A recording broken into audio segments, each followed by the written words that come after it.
origen adiposo, claramente, ¿no es cierto? Entonces es un sarcoma, es un score 1 en cuanto a la diferenciación. Cuando el tejido que constituye el sarcoma se parece mucho al tejido normal, es score 1.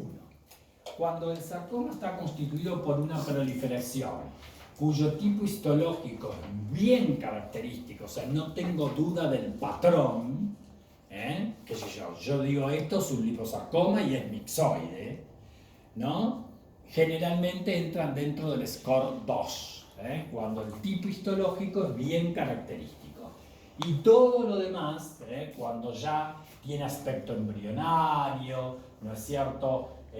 O tiene una histología que no sé bien de dónde viene, como el primero que vimos, por ejemplo el rhabdomyosarcoma embrionario, eso entra dentro del score 3, sarcoma sinovial, sarcomas embrionarios, los Pinet, etc. ¿Quedó claro? Entonces, si se parece mucho al tejido que le da origen, es 1. Si el patrón es fácilmente reconocible, es 2. Y si me cuesta saber de dónde viene, es 3. Eso es en cuanto a la diferenciación. Ustedes ya saben lo que es la diferenciación celular, que nosotros la medíamos ¿dónde? A la diferenciación celular. En el citoplasma, ¿sí? La maduración se mide en el núcleo, la diferenciación se mide en el citoplasma, ¿sí? Con respecto a la actividad mitótica, bueno, hay que hacer el conteo mitótico, ¿no es cierto? Si tenemos hasta 9 mitosis cada 10 campos de alto aumento, hasta 9 mitosis, eso entra en el score 1.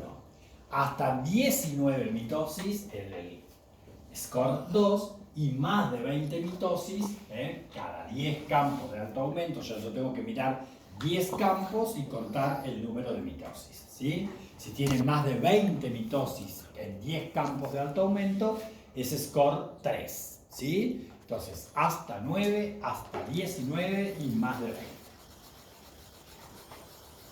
Y después vemos si hay o no hay necrosis tumoral. Si no tiene necrosis el tumor, es score 0.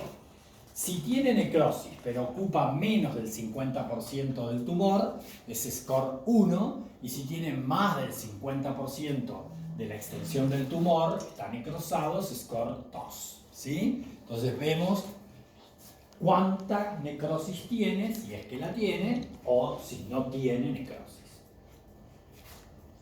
Profe, y si tengo, por ejemplo, 50% de necrosis, pero tengo menos de 10 mitosis. Bueno, por eso se saca un score y de acuerdo al score uno después dice, de acuerdo a este score es grado 1, es grado 2 o es grado 3. ¿Sí? ¿Es importante sacar el grado? Sí, pues yo sé que los grados 1 van a andar bien con la resección quirúrgica y no dan metástasis, pero los grados 2 y 3 tienen chance de metastatizar y quirúrgicamente ya hay que hacer resecciones muy amplias, con margen, etcétera, porque la tasa de recidiva de esos tumores puede ser elevada. Bueno, y ahí está, ¿no es cierto? El grado 1 es un score cuando el score te da 2 o te da 3. Si te da 4 o te da 5 es grado 2 y si te da 6, 7 u 8 es grado 3. ¿Sí? Bueno, no importa. Yo con esto simplemente, aunque recuerden que primero recuerden que siempre hay que graduar los tumores, y que el grado se saca con la diferenciación, el índice mitótico y la necrosis. ¿Sí? Después lo otro, uno lo puede ir a leer a una tablita, porque una vez no se acuerda. Los scores de todos los tumores es un colón, ¿no? Cada tumor tiene un score. Para eso existen los libros y las tablitas y qué sé yo.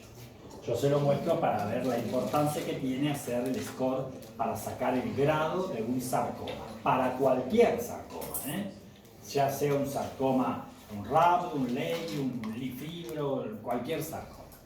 Bueno, y desde el punto de vista molecular, sepan que el liposarcoma mixoide característicamente tiene esa traslocación 12-16, que es la más común, traslocación 12-16, el mixoide o el mixoide de alto grado. Y el último casito es una mujer joven que tiene 45 años y que comienza, dice, más o menos hace un año, con dolor. ¿Dolor dónde? En las articulaciones. ¿Qué articulaciones? Preferentemente las interfalángicas de ambas manos a nivel proximal, con aumento de la temperatura local. O sea, tiene rubor, tiene calor, tiene dolor, ¿no es cierto? Y a veces tumefacción. O sea, tiene todos los signos de la tetra-descenso. ¿Sí? Bueno, y con el tiempo se agrega cierta inmovilidad de las articulaciones. Así comienza hace un año, con dolor en estas localizaciones. Bueno, y a partir de ahí, con el tiempo, podemos encontrar distintas manifestaciones clínicas, ¿no es cierto? Por ejemplo, esta manifestación, ¿no es cierto?, que se llama deformidad en cuello de cisne. Puse una foto porque todos los años se la hacía yo, pero ya me duele los dedos. Estar haciéndole. Que es cuando básicamente lo que tenemos es una flexión de la interfalángica distal y una extensión de la interfalángica proximal, ¿cierto? Esta está extendida y esta está flexionada. ¿No? Como Charlie García. Charlie García no tiene eso. Puede ser, no sé. Los dedos los tiene todos. No, sí, todos medio. Chungueados. Bueno, al revés, si yo tuviera flexión de la interfalángica proximal y extensión de la distal, eso se llama deformidad enojal. En cisne, cuando es así, como un cuellito de cisne, y al revés es cuando se llama deformidad enojal. Bueno, entonces empiezan a aparecer deformidades, deformidades que pueden ser incapacitantes a nivel de las articulaciones, preferentemente pequeñas. O por ejemplo, la subluxación de la cabeza del metatarsiano, con desviación, ¿ven? Lateral, lateral de los dedos del pie. Esto también puede ocurrir, en este caso, en articulaciones pequeñas del pie, entre el metatarso y la primera falange. ¿Sí? Bueno, ahí vemos imágenes radiológicas de estos procesos, comparándola con aquella imagen que es normal, donde uno puede ver las partes blandas, las partes óseas, las articulaciones. Pero cuando ve la placa de este lado, ¿no? Y vayan comparándola con la normal, ven ciertas luxaciones o desplazamientos en las articulaciones y también, como se dice, como pinzamientos, ¿no es cierto? Tiende a desaparecer el espacio articular, se estrecha el espacio articular, ¿no es cierto? Por ahora es lo que vemos, algunas luxaciones y algunos estrechamientos de articulaciones pequeñas, preferentemente proximales. Bueno, es lo que decíamos recién, fíjense el estrechamiento, no vemos luz en el espacio articular, hay estrechamiento de los espacios interarticulares, ¿sí? Bueno, ahí vemos también, ¿no? Básicamente lo que se ve acá, bueno, lo mismo, ¿no es cierto? Ciertos estrechamientos, hay tumefacción de las partes blandas, y empiezan a aparecer ciertas erosiones subcondrales, ¿no es cierto? Hay algunas erosiones subcondrales, ¿ven? Ahí, parecen como pequeños quistecitos subcondrales, ¿sí? No confundir con esto, es un hueso, un sesamoideo, ¿no? Eso es normal. Bueno, se van sobreagregando alteraciones en el hueso, ¿no? Estrechamientos articulares, desviaciones o luxaciones de las articulaciones, ¿no es cierto? Tumefacción de las partes blandas, erosiones del hueso a nivel subcontral, con quistificación, ahí lo ven también, Las erosiones marcadas con la flechita, ¿ven? Las erosiones, con la quistificación y la rarefacción del hueso en las pequeñas articulaciones preferentemente. Bueno, acá ya hay mayor deformidad, con desviaciones articulares, bien características. Puede aparecer también lo mismo, pero entre los huesitos del tarso, con falta o con estrechamientos, ¿no? Que da eso una incapacidad de la flexoextensión del pie, lo que se conoce como mortaja astragalina. Bueno, esto también es algo que puede pasar, que se luxe el atlas hacia adelante y la apófisis odontoides del axis, la subluxación atlantoaxoidea. Entonces, también pueden estar comprometidas las uncovertebrales, las articulaciones uncovertebrales. Bueno, se le suman algunas alteraciones, ¿no es cierto?, como la rigidez matinal. El paciente se levanta, ¿no es cierto?, los primeros 30 minutos generalmente está con cierta rigidez de las articulaciones, y pueden aparecer con el tiempo estos nódulos que pueden aparecer en el cuero cabelludo, raramente en algunos órganos como el miocardio, pericardio, el pulmón, etc. Pero generalmente aparecen en partes blandas, en las superficies extensoras, como vemos ahí, que son indoloros estos nódulos, pero es algo que suele aparecer con el tiempo también. Bueno, ahí le resecaron esos nódulos. Y esta es la histología del nódulo, ¿no es cierto? A ver cómo me describiría la histología de ese nódulo que le resecaron, en este caso en el codo. Pueden tenerlo en el cuero cabelludo, a veces en las orejas.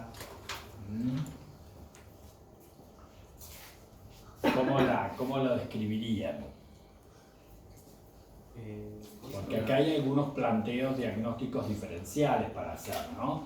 Bueno, ya saben que es un nódulo reumatoideo, pero ¿qué es lo que veo?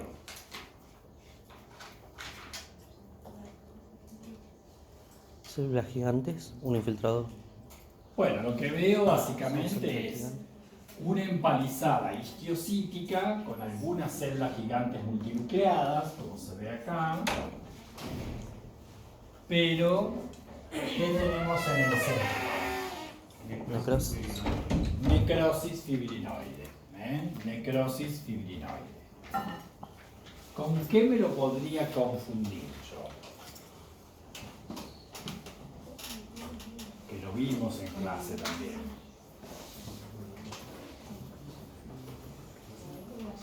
Histológicamente hablando. Las células empalizadas.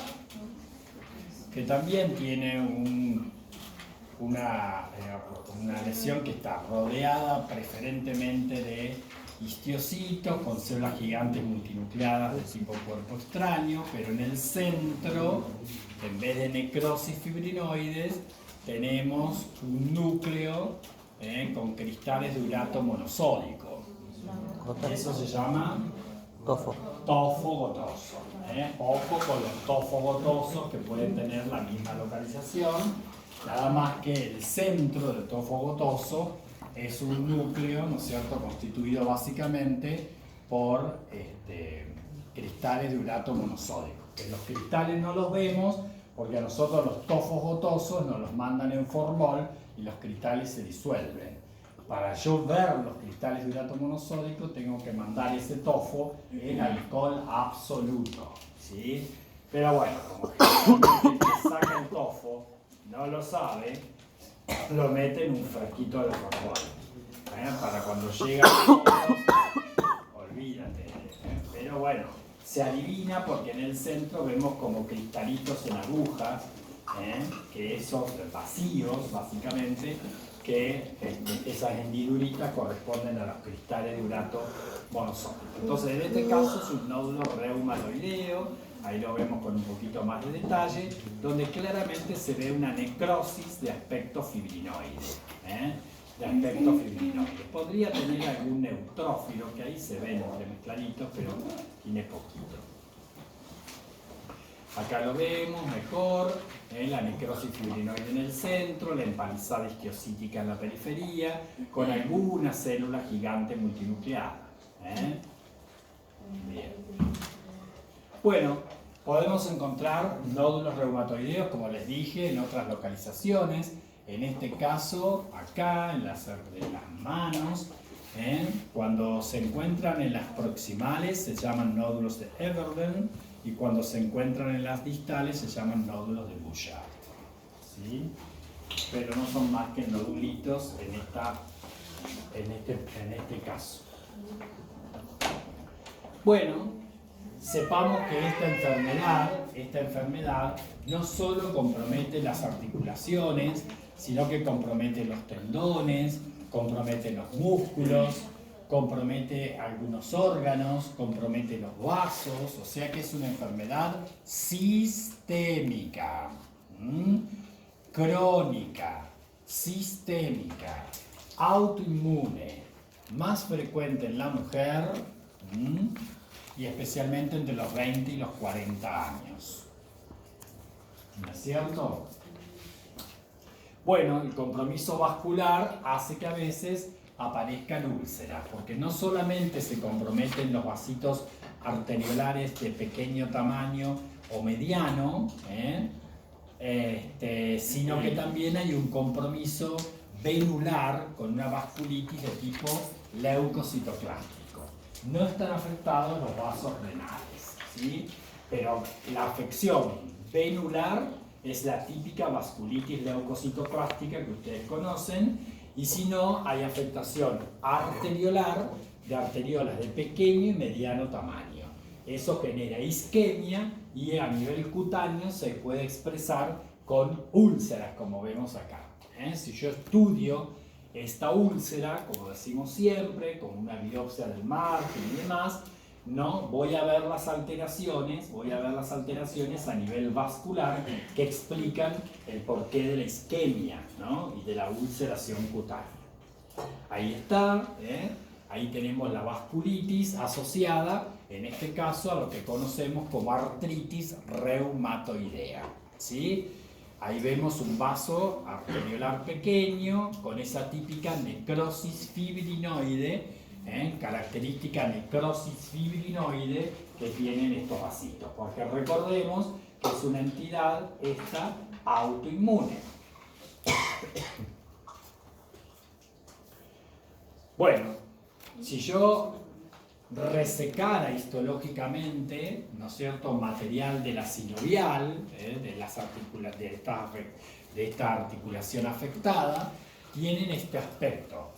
¿Se acuerdan que a principio de año, cuando hablábamos de inflamación crónica, vimos nosotros unos preparados que los describimos como sinovitis crónica para explicar una reacción inflamatoria crónica, pero que correspondían a esta entidad, ¿no es cierto? Es una sinovitis crónica de tipo autoinmune, correspondiente a la artritis reumatoidea. Macroscópicamente se ve así, ¿ven? Esto es un fragmento de sinovial con una proliferación de tipo bulboso de esa sinovial, muy característica, vellosa bulbosa, muy característica. No obstante así, hay que hacer diagnósticos diferenciales, por supuesto, y así se vería histológicamente esa sinovial, ¿ven? Que se ven proyecciones bulbosas hacia la luz articular, ¿no es cierto?, que están tapizadas por sinoviocitos, básicamente. Ustedes saben que las sinoviales tienen dos tipos de sinoviocitos. Los sinoviocitos de tipo A, que no son más que macrófagos, con capacidad fagocítica, y los sinoviocitos tipo B, que son más parecidas a un fibroblasto, ¿sí?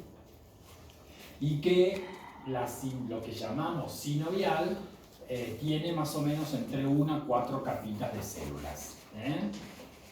Bueno, a veces lo que vemos en esta entidad es que hay proliferación de esa sinovial, de sinoviocitos, proliferación, y vemos después, más allá del edema, la congestión, de la respuesta inflamatoria, vemos un infiltrado preferentemente a linfocitos, especialmente T, aunque también hay B y hay plasmocitos, con formación de folículos linfoideos, como vemos ahí.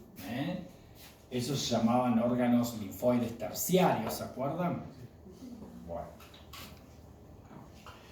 Bueno, pero esta característica es muy sugestiva. Si a mí no me dicen nada, es muy sugestiva de una sinovitis crónica vinculada a una artritis reumatoidea.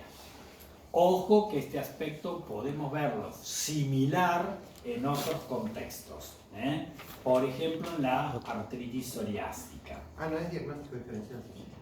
Es muy sugestiva, pero para el diagnóstico de artritis reumatoidea, como todo trastorno sistémico y especialmente autoinmune, me rijo por el diagnóstico clínico, como hacíamos con el lupus. ¿Se acuerdan que decíamos que hay que tener tantos criterios, de esos criterios tantos, etcétera? Bueno, acá pasa lo mismo. Son 11 criterios los diagnósticos 11 criterios para la artritis reumatoidea, y con 7 criterios es una artritis reumatoidea clásica. A veces encontramos 4, bueno, eso es altamente sospechosa, y a veces encontramos 3, y bueno, eso puede ser sugestiva, pero nosotros tenemos que evaluar 11 criterios diagnósticos, que son clínicos, serológicos, radiológicos, histológicos, distintos tipos de pruebas de laboratorio, etcétera, para hacer el diagnóstico de artritis reumatoidea. A lo que a mí compete, bueno, yo voy a ver la histología de esa sinovial, básicamente. Análisis clínicos va a evaluar ciertas cuestiones que ahora vamos a ver, dentro del hemograma, dentro del hepatograma, dentro del coagulograma, dentro del proteinograma, el factor reumatoideo, etc. O sea, van a haber muchos dosajes desde el punto de vista del laboratorio. Imágenes va a aportar justamente las imágenes características de estas lesiones, la presentación clínica, la rigidez, la matinal, el dolor de una o de más articulaciones, la tumefacción, la aparición de nódulos reumatoideos, la confirmación histológica del nódulo reumatoideo. Todo eso son criterios diagnósticos, ¿sí? Que son los 11 criterios diagnósticos. Incluso pueden pedir como criterio una BDRL que probablemente les dé falsamente positiva por reacción cruzada. ¿Sí?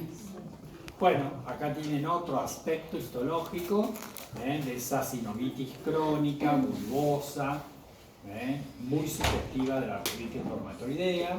Acá lo que yo decía, esa hiperplasia de los sinoviocitos, cuando tienen más de 3-4 capitas. Los sinoviocitos, repito, pueden ser de tipo fagocítico, histiocítico o de tipo símil fibroblasto. Bueno, acá vemos otras imágenes, ahí vemos la congestión, la formación de nódulos linfoides o acúmulos linfoides, del infiltrado intersticial, linfoplasmocítico. ¿Sí? Bueno, con el tiempo, este proceso crónico en las articulaciones, dado a la patogenia característica que tiene esta lesión. Ya desde el vamos dijimos que, desde el punto de vista patogénico, es una enfermedad autoinmune. Entonces, como todas las lesiones autoinmunes, ¿se acuerdan que todas las lesiones autoinmunes o patologías autoinmunes tienen que tener predisposición genética? ¿No es cierto? Se debe describir algún antígeno que precipite esta reacción. Debe haber un fenómeno de autoinmunidad con una respuesta inflamatoria, ¿no es cierto? Todas las patologías autoinmunes. Bueno, y acá pasa lo mismo, ¿no es cierto? Bueno, con respecto al antígeno artritógeno, se habló mucho de ese antígeno, durante muchos años se hablaba de una proteína 39, creo que era, que ya ahora ni se la nombra. Después se habló de que podía ser un microorganismo, un antígeno vinculado a un microorganismo, muchos microorganismos, que ni los voy a citar, de los cuales se destacó y se creyó durante muchos años que se producía por reacción cruzada contra un antígeno del virus de Epstein-Barr. Pero hoy se sabe, hasta ahora, que parece ser que se forman anticuerpos y una respuesta linfocítica T, TH1 y TH17, que responden fundamentalmente a proteínas citrulinadas, que es un cambio enzimático que sufren algunas proteínas, y que eso lo facilita, la citrulinización de las proteínas, las facilita, parece ser, ciertas infecciones a veces, o incluso el tabaco. Hace que se genere esta reacción enzimática en las proteínas y aparecen péptidos citrulinados. Contra esos péptidos citrulinados se genera una respuesta vinculada a linfocitos T, TH1, y que ustedes ya saben que los TH1 lo que hacen es estimular, liberar interferón gamma fundamentalmente, y estimula macrófagos. Y los macrófagos liberan citocinas, ¿sí? Y a su vez los TH17, que se acuerdan que reclutaban de alguna manera, más allá que reclutan algunos monocitos, reclutan fundamentalmente neutrófilos, ¿no? Y es lo que vamos a encontrar en esa respuesta inflamatoria crónica a través del tiempo, ¿no es cierto? Y como toda buena reacción crónica, termina organizándose, y la organización constituye un tejido de granulación, ¿no es cierto? Que ya sabemos que es una respuesta inflamatoria crónica más fibroblastos más neoangiogenia, ¿no es cierto? Y esa organización es lo que se conoce como panus, y el panus va produciendo después una rigidez de las articulaciones que terminan en fibrosis, con anquilosis fibrosa, e incluso pueden calcificar con los años y aparecer la anquilosis ósea. Anquilosis es la falta directamente de movilidad de la articulación, ¿no? Entonces la persona queda con todas las articulaciones no solamente desviadas, luxadas, sino rígidas, que no las puede movilizar, y quedan con los dedos todos así, ¿no? Los dedos y otras articulaciones. Lo que pasa es que preferentemente afecta a articulaciones pequeñas, o cervicales, ¿no es cierto?, las subvertebrales, o la de las manos y la de los pies, preferentemente. Preferentemente. ¿Siempre son articulaciones sinoviales solamente? En el caso de la artritis reumatoidea, afecta preferentemente articulaciones que tienen sinovial. ¿Sí? Muy bien.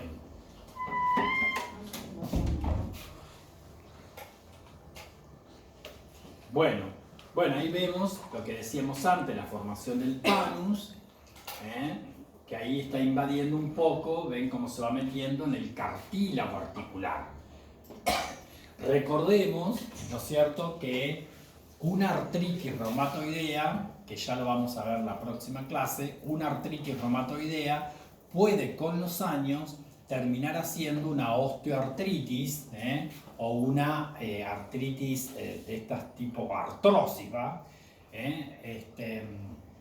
degenerativas, pero en ese caso sería una artrosis secundaria. Cuando la artrosis aparece, en especial en pacientes jóvenes, vinculados a un proceso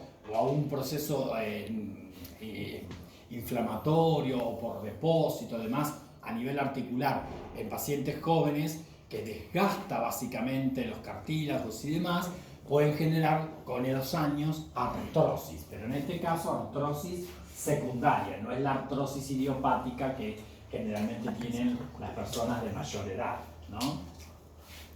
O primaria, que decimos. Bueno, la formación del factor reumatoideo no es más que justamente la formación de anticuerpos, que son IgM o IgA contra la IgG, ¿sí? Y se van formando el factor reumatoideo. Ojo que el factor reumatoideo se da en el 70% de los casos, generalmente no siempre aparece elevado, entonces no nos sirve para nosotros para solito, ¿no? Como para el diagnóstico. Es un criterio más. Generalmente los pacientes con artritis reumatoidea en un alto porcentaje tienen factor reumatoideo positivo, ¿sí? Pero acá el marcador diagnóstico en la actualidad son los anticuerpos contra los péptidos citrulinados. Eso sí es marcador de artritis reumatoidea, ¿sí? Porque durante muchos años se habló del factor reumatoideo y después se vio que hay pacientes con artritis reumatoidea con el factor reumatoideo negativo. Entonces, no me ayuda en nada. Bueno, ahí hablo un poquito de las características. Ven que dice que no es específico, que aparece en el 80%. Bien. Otro criterio es estudiar el líquido sinovial, que debe ser un líquido generalmente turbio, que tiene una leucocitosis a predominio polimorfo nuclear, porque en la superficie de la articulación siempre hay neutrófilos que reclutan la interleuquina 17, ¿no es cierto? Y incluso hay fibrina en la superficie o en el líquido sobrenadando. Es muy característica la escasa viscosidad, ¿no es cierto?, del líquido. Eso es muy característico. Es interesante que les informen a ustedes la viscosidad del líquido sinovial con hiperproteíno, con elevación de las proteínas, y la glucosa puede estar o disminuida o dentro de los rangos normales, ¿sí? Entonces hay aumento de las proteínas en el líquido sinovial, escasa viscosidad y una leucocitosis marcada, ¿sí? A predominio polimorfo nuclear neutrofílico. Y es un líquido, como vemos ahí, generalmente turbio. Entonces las características del líquido sinovial en algún momento también me sirven como criterio diagnóstico. Bueno, de esto ya hablamos.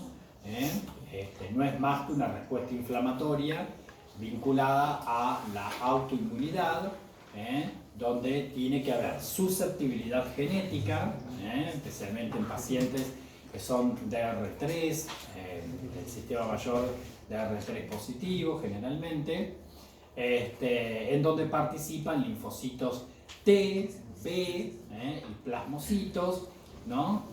Y que luego terminan generando ese tejido organizado, que es el panus, por la liberación de las distintas citocinas y factores de crecimiento. Bueno, y acá están los 11 criterios que les decía al principio, que con 7 criterios de los 11 hablamos de una artritis reumatoidea clásica. Entonces, clínicamente, rigidez articular matutina mayor a 30 minutos. Que aparezca dolor a la presión de al menos 3 o más articulaciones. Generalmente la artritis reumatoidea es poliarticular.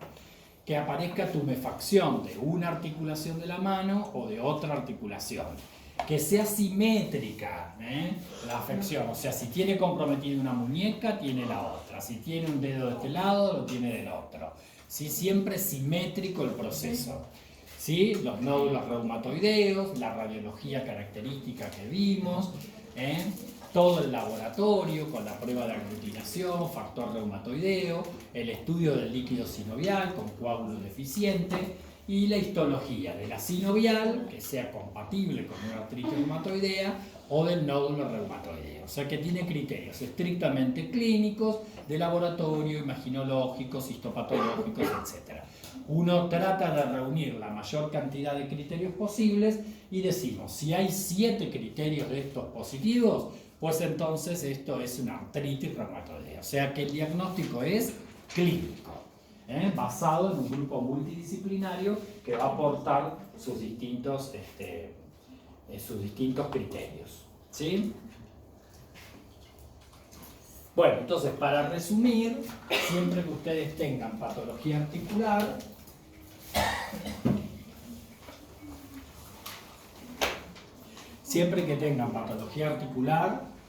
es muy importante, más allá del sexo y la edad, como decimos siempre, porque sepan que, por ejemplo, bueno, hay un grupo de patologías articulares que son las llamadas seronegativas, como la artritis psoriásica, por ejemplo, o la ¿cómo se llama? La artritis anquilopoyética. Bueno, hay distintas patologías seronegativas que entran dentro del diagnóstico diferencial, muchas veces de la artritis reumatoidea, las asociadas a infecciones intestinales, por ejemplo. Entonces, tener en cuenta, les decía, la edad, tener en cuenta el sexo, y tener en cuenta la localización. Edad, sexo y localización para empezar a plantearnos diagnósticos diferenciales de las distintas artritis.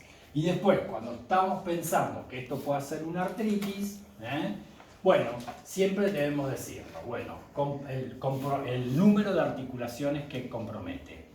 Si es una articulación, es monoarticular. Si compromete 3, 4 articulaciones, es oligoarticular. ¿Sí? Bueno, vamos a decir monoarticular, oligoarticular, y si tiene múltiples, ¿cómo se dice?, articulaciones, es poliarticular. Eso es en cuanto al número de articulaciones comprometidas. Entonces, el número de articulaciones es importante tener en cuenta.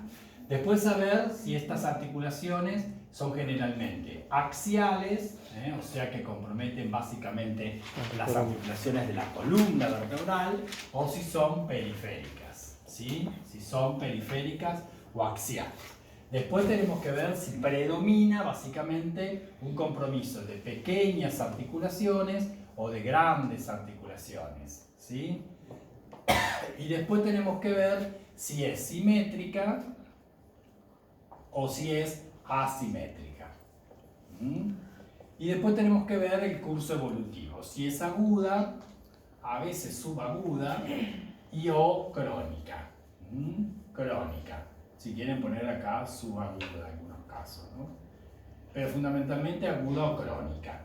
Crónica quiere decir que tengo una evolución de por lo menos 6 a 8 semanas. ¿Sí? Esas serían las preguntas que debemos hacernos para empezar a pensar en los distintos diagnósticos diferenciales.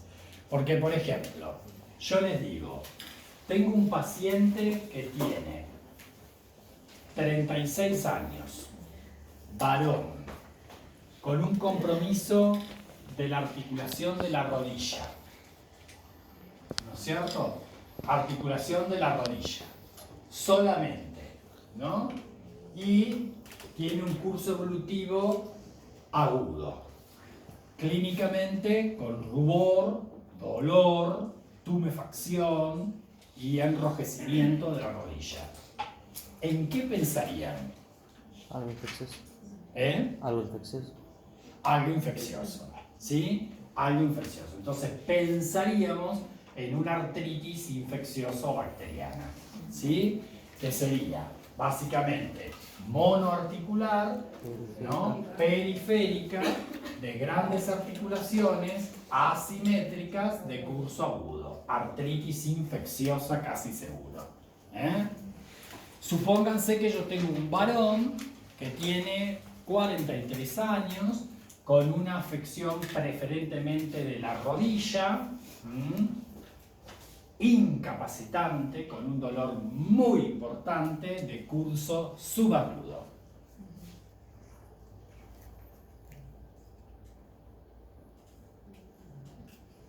Bueno, lo más probable es que sea una artritis de Lyme, o que sea una artritis viral, ¿sí? O que sea una artritis viral. Entonces ahí tengo que, pensando en esas posibilidades, yo voy a ir a buscar, a ver qué pido para establecer o corroborar el diagnóstico. Supongamos que tengo una mujer joven, qué sé yo, 29 años, que tiene un compromiso poliarticular simétrico con afección de articulaciones axiales y pequeñas articulaciones, ¿no? De curso crónico. ¿En qué pensarían? Artritis reumatoidea, ¿sí? Y por último, supónganse que yo tengo un varón que tiene una afección articular, articulaciones axiales de localización dorsal, de curso crónico. ¿En qué pensarían? No, pensando en una artritis. Todas lesiones vinculadas a las articulaciones de la columna, especialmente a nivel dorsal, es una tuberculosis hasta que se demuestre lo contrario. Es lo que se conoce como mal de Pott, o enfermedad de Pott. Lesiones líticas de la columna dorsal, lo primero que deben pensar es en la enfermedad de Pott, que es muy probable que sea una artritis tuberculosa asociada a tuberculosis pulmonar o tuberculosis ganglionar, etc. ¿Sí? Entonces, más o menos, así hacemos el razonamiento, y siempre tenemos este cuadrito a mano, al que le agregamos básicamente edad del paciente, sexo del paciente y elegimos la localización de la lesión. ¿Profe, las hernias de disco en la columna? Bueno, pero eso es otra cosa. Eso es un prolapso del disco intervertebral. No tiene nada que ver con una artritis, ¿sí? Cuando yo pienso en un proceso de artritis, tengo que hacerme estos planteos. Porque, por ejemplo, si yo tengo un niño que tiene 9 años, varón, con afección de 3, 4 articulaciones, preferentemente pequeñas, periféricas y que pueden ser simétricas y de curso agudo, crónico. ¿En qué pensarían? Sí, una fiebre reumática puede ser. Pensaríamos en una enfermedad sistémica, pensaríamos en una artritis oligoarticular que se llama enfermedad de Still, que es la artritis reumatoidea juvenil, o artritis que hoy se llama artritis idiopática. ¿Sí? Bueno, esa forma de artritis tiene como 6 variantes. Una es la variante sistémica. Una se parece mucho a la artritis reumatoidea del adulto. Hay otras que son oligoarticulares, otras que tienen factor reumatoideo positivo, otras que tienen factor reumatoideo negativo, otras que son inclasificables y otras que son relacionadas a compromiso de los tendones, con entesitis, ¿sí? Entonces, hay variantes dentro de lo que se llama artritis juvenil idiopática, ¿sí? Bueno, entonces, es muy importante que manejen este cuadrito, porque les va a ayudar a hacer diagnósticos diferenciales. Por supuesto, después, uno tiene varias herramientas para corroborar el diagnóstico, corroborar el diagnóstico. Les digo esto porque no es pienso en artritis, punzo la rodilla, punzo el codo, antes de meterse en una articulación, piénselo mucho, porque es muy probable que nosotros con las punciones sobreinfectemos las articulaciones. Y cuando le generamos un cuadro de artritis aguda a un paciente que no la tenía, no va a andar muy bien, que digamos, son muy incapacitantes y son a veces muy difíciles de tratar, y encima a veces hacen sepsis y se mueren los pacientes. Entonces, antes de meter una aguja en una cavidad articular, piénsenlo 2 veces. No es andar a punzar